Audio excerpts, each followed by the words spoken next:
Welcome to another edition of On the Spot. My name is Ryan Mack. I'm president of Optimum Capital Management. The president recently just had a job summit with over 100 individuals, leaders around the country, trying to figure out what we need to do to create jobs. Recently, the unemployment rate comes out and says that we only lost about 11,000 jobs this last in November. Unemployment rate went from 10.2% to 10%, so things seem like they might be improving, but when you look at the real statistics, individuals who are suffering from chronic unemployment, individuals who have been unemployed for over 6 months or longer, they're still out there trying to find jobs. It's really not a 10% unemployment rate. The real figures are right around 17%, so we still need to try to create jobs. But you know what? Here on the Spot today, we have something I'm very proud to be a part of. We have with me Darnell Canada, president of Rebuild. How you doing? I gotta say, in full disclosure, I am also on the board of Rebuild, a supporter of Rebuild, and we've been working together for about 5 years now. And you know, the things that you're doing in this community, the people that you're helping, the people that you're empowering in this community, it's really amazing. Why don't you tell us a little bit about what Rebuild is all about? Rebuild is about finding jobs for hard-to-employ people. People that's coming out of prison, homeless, people who've been on the welfare roll forever, but mostly formerly incarcerated individuals. I have found jobs for people who, for 40 years old, they never worked on a job, didn't know how to get a job, always had a problem getting a job, and the day we put them to work. So Rebuild, I mean, you go out there and you're finding jobs. Have you had any successful jobs? And I know you have, but I want you to elaborate on that a little bit. Oh, we done had a lot of success because what we believe in training people. We believe in getting people prepared for the job, but not just prepared with the skill set. You have to be mentally prepared to understand that you have to get up out the bed, you got to do certain things, and you gotta know that this is part of you making the community better. And a lot of these individuals that we put to work had never worked before because they never felt that they had an ownership in the community. Well, we've been able to put over 1,500 of them to work. This year alone, we worked with 1,000 getting them trained and getting them placed. And the bottom line is, I've been in the sessions, I've conducted many sessions teaching financial literacy, making sure these individuals in the organization are well equipped with the skills to be able to, once you find them jobs, they can help manage their money a little bit better. Tell us a little bit about some of the programs and the specific type of training that you help to put individuals through. All right, we help people get, because you know in the construction industry, it's real dangerous. Well, we give people a 10-hour OSHA safety training. We give them 4-hour scaffold training. We give them mold training. We give them lead abatement. We give them confined space. We give them blood passengers. And the list goes on and on.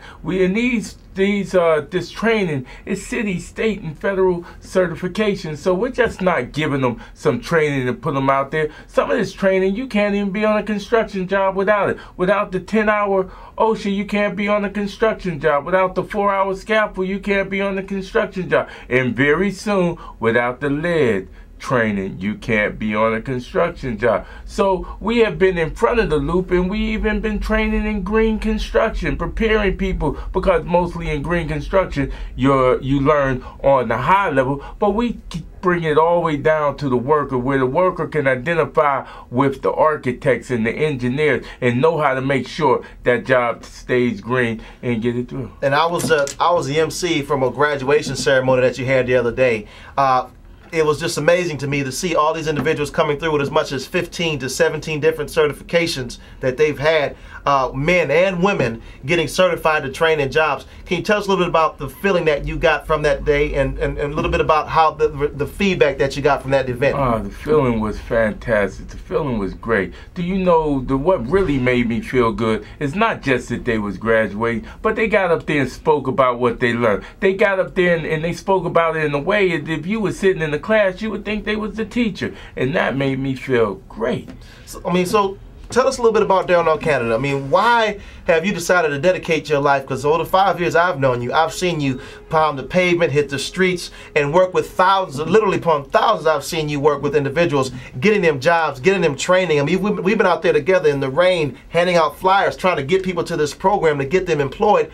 Tell us a little bit about yourself. What drives you, and it's a little bit about your background. Well, what drives me is, when I was young, I wasn't always on the side of good. And one of the reasons being, I was 27 years old before I learned how to read and write. But after going through trials and tribulations, going into the correctional institutions and doing 7.5 years and 15 in the back, I had motivation to not only not put myself in that position, but to not ever see anybody else go in that position. So while I was incarcerated, I learned, I studied, I went to school, I did what was necessary to learn sociology, to learn psychology, and more than that, I studied and I learned how to build and operate organizations. And I came out here and I wanted to do something about the problem that people like me had. So I began to apply what I had learned in the institutions to come out here and make it a better society for not only me,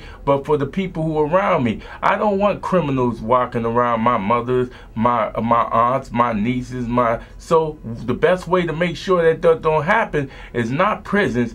Just get the people and educate them and make them able to do for themselves so they don't have to do crimes. I'll tell you, when we first started working together about 5 years ago, we've done a lot of great things since.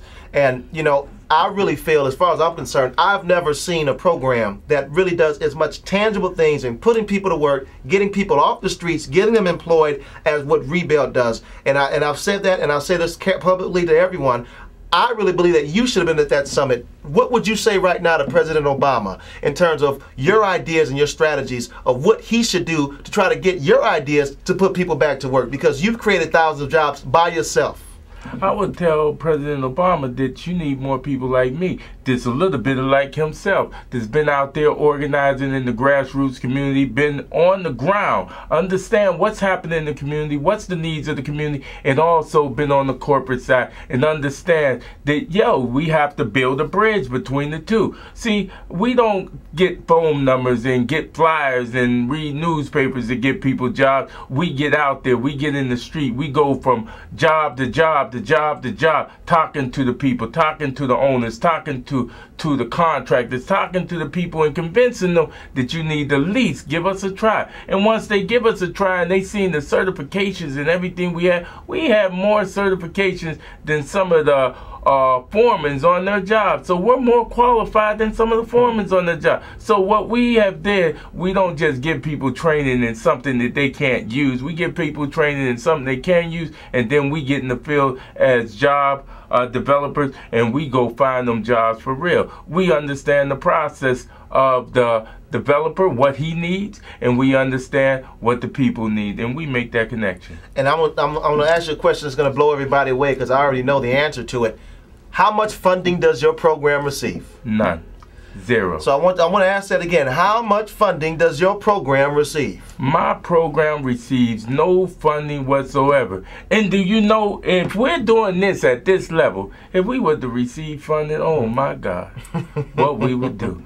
But that's another story. Right now, we just want to keep doing it. We want to keep being successful. We want people to know that everybody that had a past that's not so great don't have to live that way. So you mean to tell me that you are formerly incarcerated, you came out, you didn't learn how to read and write till you were how old, you said? I ain't learned how to read and write till I was 27 years old. Till you were 27 years old. You went away to prison, you got 2 degrees. I got an associate's degree, and I got a degree in psychology. And then you came out of prison. You are now running a program with felonies on your record, with no funding. And it's how many people are you employing? I'm employing, I only got maybe about 50, 60 people, and that's just the people who work with me. So now, how do you feel when you hear individuals out there who are trying to scrape for stimulus money, who are trying to figure out how they can get the next dollar, and they say, well, we can't be successful unless we get some stimulus funding to get our program running? How do you feel when you hear people say that? I feel sad because I went through some problems in building organizations with that. Members of my organization said, we need money, we got to work, we can't work with these people until we got money. And I resigned from an organization because of that. In the next week, I had an office, I had all the material I need, and I was putting people to work. Because I understand there's always people out here willing to help if you're willing to work. And the bottom line is you're connected with probably every major developer in the city of New York. Every major development. Forest City, Ratner, downtown. The downtown Brooklyn plan with Joe Chain, who's connected with them all. We're connected with everybody. We're connected with the Coney Island development. We're connected with future development in Queens. We're connected with almost all the development going on out here, and anything new. We're trying to get connected with that too.